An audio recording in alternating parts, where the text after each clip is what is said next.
beginning of the year, this entire bed that you see covered in squash, winter squash right now, pumpkins, was grass. It was just part of the lawn. And then the first thing that I did to convert it into a growing area was I put black plastic down on the ground, and that suppressed grass and weeds. And then after some time of that on the ground, I lifted it up, and then we covered the ground again with cardboard and compost. And that's pretty much it.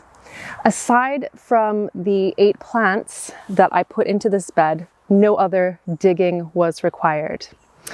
And I guess it was June when I planted these pumpkins out here. There's quite a few different varieties in there: Crown Prince, Black Futsu, Turks Turban, Pink Banana, quite a few. And since then, those plants have covered this area. They were mulched really generously with compost. I give you that. But aside from that, they have romped on and have grown and produced so many squash. Now, technically, you can leave squash on the vines until the first frost. They're pretty hardy. But I've noticed a couple of problems with mine, including some powdery mildew, and at least a couple of the squash haven't made it. And I also need this area to be an area for growing winter crops. I've got some broccoli and cauliflower seedlings that are in the greenhouse right now. And so today I'm going to clear all of this. So I'm going to take down all of the squash plants, and I'm also going to take all of the squash into the Polycrub to cure before bringing them in the house. And I'm really excited to see exactly how many I got in the end, because I have no idea. I've been looking under leaves, having a little bit of a peek here and there. But as you know, with pumpkins and other types of squash, courgettes, for example, zucchini, you can find absolutely massive ones that you had no idea were actually there. So let me get started.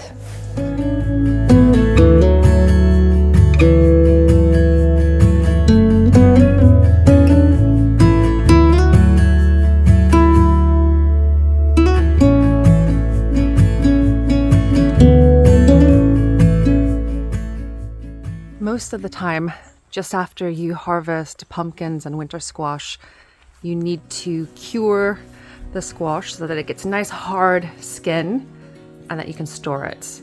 Now, most of these actually have started to develop that hard skin. So if you push your thumb into them, you can see that it dents a little bit, but not all the way. But there are some in here that are very tender skinned. It's just so easy to make a mark. Down here on the end of the first pallets, there are 16 Queensland Blue.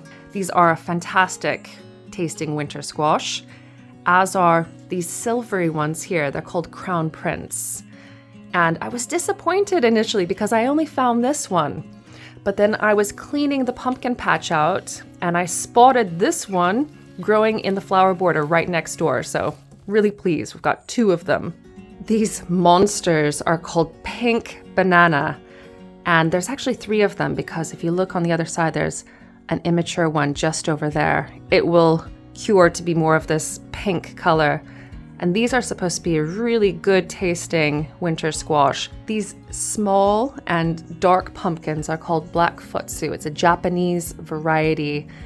Again, this is one I've not grown before, but it has excellent reviews, and they're much more the size for just the 2 of us, you know, cooking a pumpkin one evening and not having to eat it forever afterwards.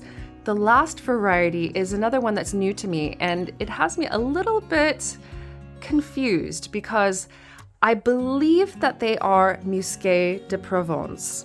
They have the same shape, but the color is different. And all I can think is that they will cure out to be a more pinky orange color.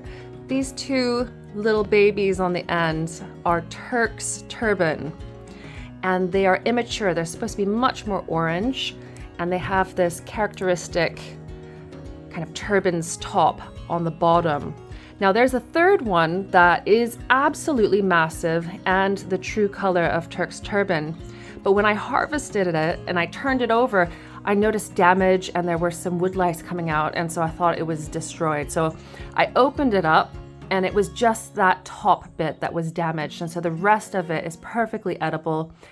Fantastic tasting pumpkin. I've grown them before, and so I'm really pleased that I was able to salvage that one. Now for something a little bit silly. I have grown a Turks Turban winter squash that I can literally wear like a Turks turban. Let me try this on. Oh my goodness, it is quite heavy. There's a towel inside so my hair doesn't get all gooey, but look at that. This thing is absolutely massive.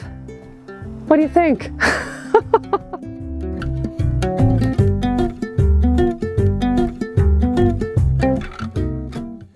The squash are taking up most of this central bed now, and I've essentially just laid wooden pallets on top to give them a nice dry place to sit while they're curing in the sunlight in here. But the end of this bed, which is pretty clear other than a few basil plants, I will be putting in some lettuces a little bit later on and some mustard as well. Last winter, I grew this entire bed over here with different types of greens, and they did beautifully. It stays really warm in here, relatively so, over the winter. And so that extra warmth and protection from the elements has really helped to extend the season and to create a place where I can have year-round veg. There's still tons of veg in here though. There are peppers, several different varieties. There are aubergines, eggplants in North America. And the main variety that I grew this year is called Violet Night. And it has been prolific. In fact, I was quite worried that we wouldn't get much of a harvest this year because they actually matured about a month later than last year. But when they did start fruiting, my goodness, there's just so many of them. The sweet potatoes have done fantastic this year. Earlier in the season, Josh and I installed a fence trellis against this far side, the north side of the Polycrub, with the idea that the sweet potato vines would climb up and give me more space to grow other crops below. Well, that partially did work, and I had to train the vines to grow up through the lattice work, but they did actually start spreading out on the bottom as well. It has been possible to grow other crops, but they really do take over space, I think. So you do need to keep an eye on them. Those I'll harvest next month in early November, and I'm very curious to see what the crop is this year because there are, I think, 6 plants compared to the 2 I had last year. And so the potential harvest could be 3 times. We'll see though, because every year, of course, is different.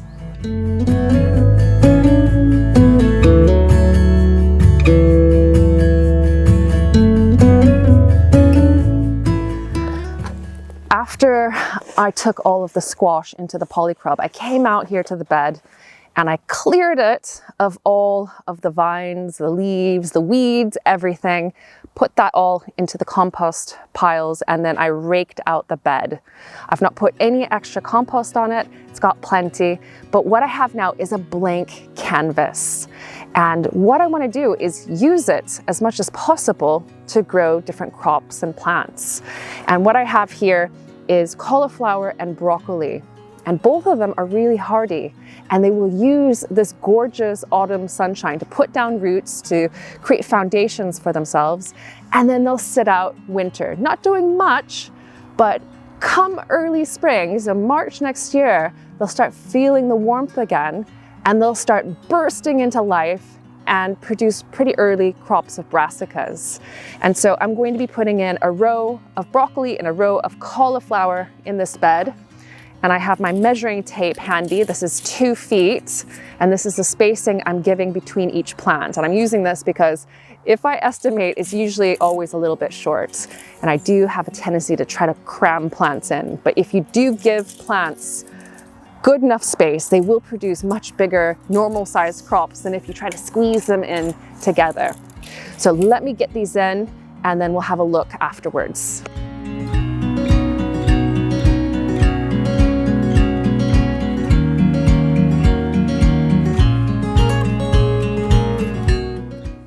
young brassica plants like cabbages and broccoli and cauliflower, they really benefit from being planted just a little bit deeper than what they were growing in their original pot or container.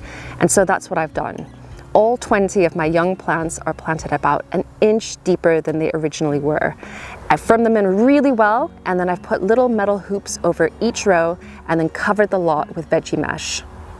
And here they are, 2 rows of brassicas planted and tucked in, ready to hunker out the winter and hopefully give us some good harvest early next year.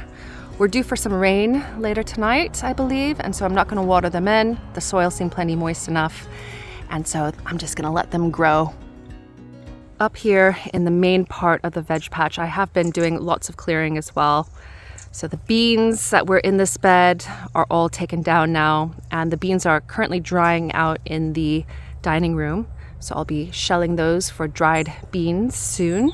It is challenging, to say the least, gardening on a slope, but at this top corner I can look down and see most of the beds and the trees that we've planted, lots of the crops, and it just looks great, doesn't it?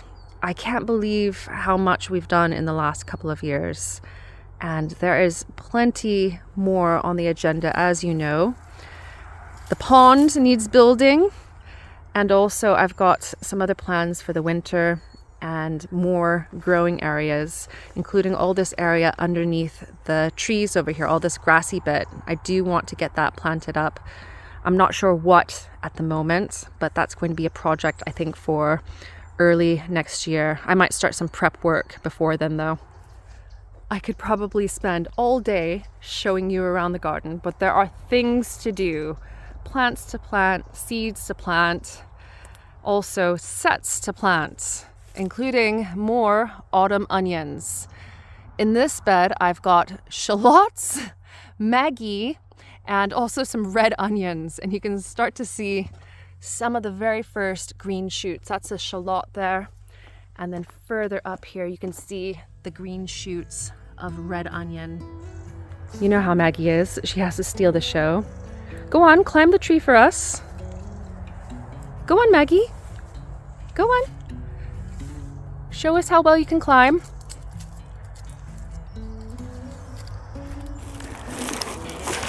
The red onions, called electric, that are already growing in the garden aren't the only autumn onion sets that I'm growing this year. I'm also going to be planting out Autumn Champion this week, along with Senshu. And Senshu is the Japanese onion that I grew and harvested this year. And it's a good keeper thus far. It's doing really, really well. Very tasty, very sweet. And I'm looking forward to having another harvest of those next year. I also have some garlic in here because right now is a great time to be planting garlic. These are self-saved garlic from this year's harvest. These are my best heads of garlic, so these are going to be going back in.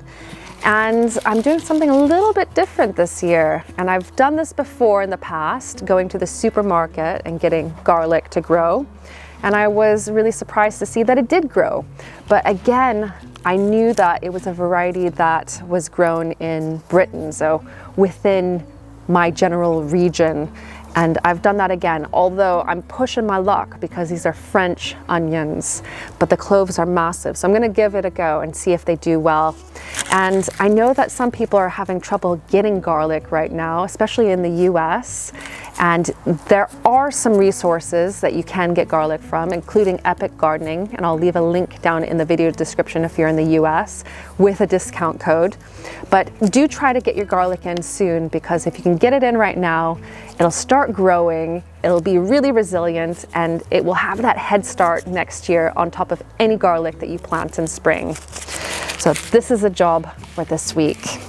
Thank you so much for watching, and if you want to learn a little bit more about planting garlic, I have another video that you can watch next. It's there on the screen. Thanks so much for watching, and I'll see you next time here on Lovely Greens.